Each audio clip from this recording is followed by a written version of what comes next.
Hello, വീട്ടിലുണ്ടായ റംബൂട്ടാനാണിത് കേട്ടോ. Yellow റംബൂട്ടാനാണ്. നല്ല മധുരമാണ്. സീഡിൻ്റെ മുകളിൽ നിന്ന് ഇങ്ങനെ കാമ്പ് ഇങ്ങനെ അടർന്ന് വരും. നല്ല ടേസ്റ്റാണ് കഴിക്കാൻ കേട്ടോ. നല്ല പഴുക്കണം. ഒന്നുകൂടി മഞ്ഞ കളർ ആവണം. ഇത്തിരി മുന്നേ നമ്മൾ ഇത് പൊട്ടിച്ചു എന്നല്ല, ഈ മരം മുറിച്ചു. കാരണം ഇത് വീടിനേക്കാൾ ഉയരത്തിലായി, നമുക്ക് ഫ്രൂട്ട് കിട്ടാതെയായി.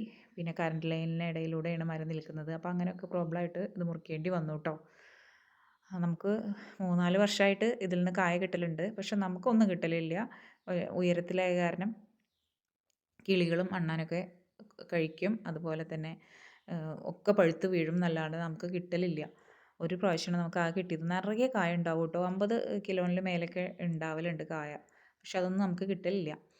അപ്പോൾ ഇപ്രാവശ്യം നമ്മളത് മുറിച്ചു. മുറിക്കുമ്പോൾ ഒരുപാട് വിഷമമുണ്ട് കേട്ടോ.